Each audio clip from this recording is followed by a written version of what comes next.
What's up, everybody, and welcome to BioS3 Raw TV. Today we're going to talk about two topics. We got two subjects we're going to talk about today. One is this kid, Bostin Loyd. Okay, I think that's his name. This 21-year-old kid from California who made this dramatic transformation and won the Contra Costa, which, incidentally, my girlfriend Carrie won the Contra Costa in 2008, I think it was. She won the overall figure championship. And I think it's one of Lindsay's, one of John Lindsay's shows.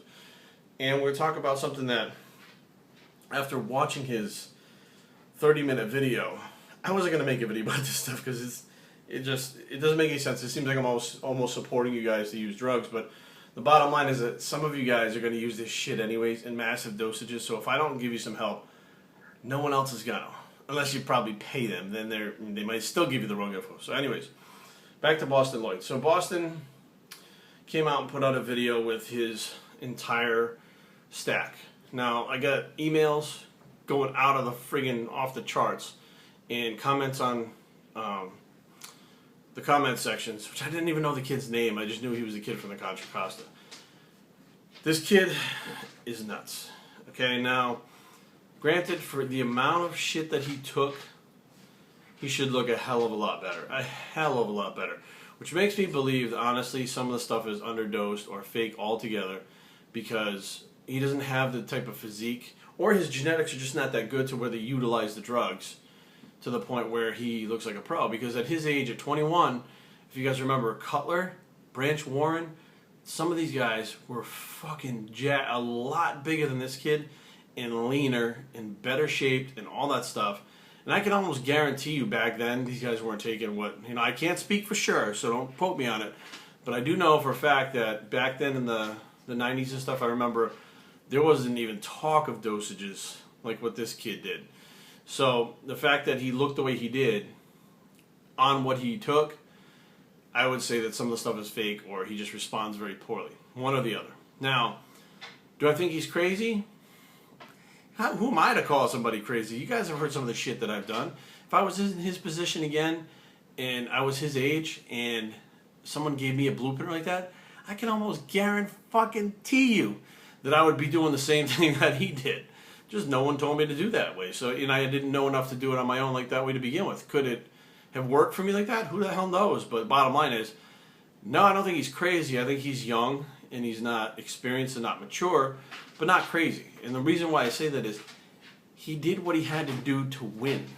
And he won. So how can you say that he's fucking crazy or he's stupid? He accomplished his goal. At 21 years old, he beat everybody else in Lindsay's show, which is one of the biggest shows on the West Coast over there. I think the Emerald Cup is big, the Cal State and the Contra Costa, that's the big ones. And he won the overall at 21 and beat all those other motherfuckers. So how stupid is he?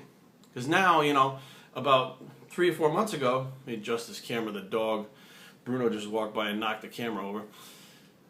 A few months ago, nobody knew who the fuck this guy was. All of a sudden he wins the Contra Costa, which does give him credibility, and comes out and puts his cycle online, which means he has balls, and all of a sudden, now people know who he is, and he's accepting clients. Well, so he's building a clientele off of stuff he's done. Good for him. He's promoting himself. Do I think he's lying? I don't think he's lying. I really don't. The way he was talking, I don't think he was bullshitting. The way that he knew things offhand, dosage-wise and what drugs he took on what days and shit like that, this is something that you have to put a lot of thought into, and he obviously did it for 12 to 16 weeks or whatever. So it was ingrained in his head what the fuck he took, when he took it, and how he took it. So props to him for winning, which, let's face it, bodybuilding, if you want to be at that elite level, you have to win to get to the elite level. You don't just go from sitting on your couch to the Mr. Olympia without winning anything. So he's going after his goals, which is admirable. Do I think that he'll have a long career on dosage-wise like this? If the stuff's underdosed, possibly. If this is legit dosing and his body, doesn't utilize the stuff that good, he's going to burn out quick like Trey Brewer, all the other guys that were that young. So, that being said, I think the kid's got a pretty good head on his shoulders. He's young and immature, but I think he will go as far as he possibly can, and then we're going to see him go backwards at some point. It's just how it works with that many drugs. Now, going on the same kind of theme with that crazy drug use, Liver toxicity. Okay, now this is more towards people that are using orals, because now I'm finding pro-hormones, pro-steroids, and orals are the ones used the most by teenagers and young guys. Maybe young girls too, I don't know, I'm not hearing too much about young girls taking them, but...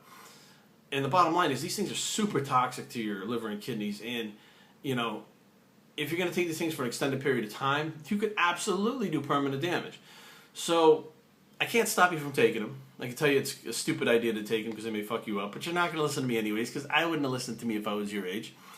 So the bottom line is, at least I can kind of help you guys and guide you a little bit to make sure that you don't fuck yourself up. Now, this is, let me disclaim this is not for steroid use in America. This is steroid use in Europe and places where it's legal, and pro-hormone use, or whatever you call those toxic shit here in America. This will help with those things. So I actually had a discussion with a doctor. I went to have blood work done. It was an HRT doctor about a couple of years ago. And of course, this doctor, he was into drugs himself. He did steroids when he was younger. He fucked himself up. When he went to the doctor, they were like, sorry, we can't do nothing for you. You fucked yourself up. You have to live with it. So he got out of his practice, went back to school again, and then redefined his whole practice geared towards helping athletes that have fucked themselves up. Sounds like a good guy, right?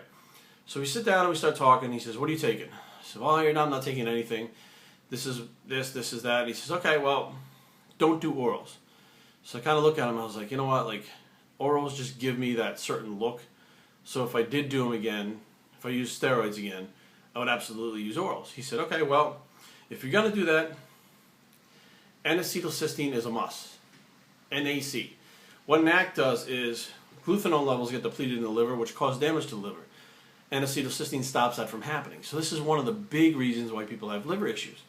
So I said, okay, he's like, that's a must. 600 milligrams in the morning, 600 milligrams at night. That's going to go a long way towards keeping your liver healthy. And something else that I had found is liver support. You can get this on bodybuilding.com. It's got more N-acetylcysteine in it and milk thistle. So we all know about milk thistle, silymarin, how the fuck you say it. We know that that helps with the liver. It's been documented. But the one I want to talk about the most is liver care. Okay, this is called Live 52 in other countries. It's been around for a long time. You can get it at Whole Foods, or we can get it at a Vitamin Shop or whatever, made by the Himalaya company. Okay, so it's either liver care here in America or Live 52 in other countries. And this is the only thing that studies have been done on that shows that it regenerates liver tissue and protects the liver from alcohol abuse, which is essentially the same thing as steroid use. So it can stop the destruction of your liver while you're taking things. And again, this is the only product that has been studied for liver toxicity in alcohol, and it worked. The studies are there. The data is there. I'm not a big science guy, but I do know when the liver values go up and down. It's not hard to figure out how that works. So those are the 3 products that I would recommend highly you get on. Stay on. I take them. That's why they're in my house right now. You're probably like, Jerry, why the fuck do you have these things if you're not using anything? I take them constantly because I have absolutely fried shit in my liver over the years. And at the same time, your liver is still processing stuff all the time. At 37, I don't want to have a fucked up liver. I did plenty of drinking, plenty of steroids, plenty of shit to fuck it up. So if I can keep it as healthy as I possibly can for as long as I possibly can, I'm going to. So that's why I take those products. And I do feel these are the best on-cycle, post-cycle, etc. products that you can get out there. They're a little pricey, but trust me, so is a new liver.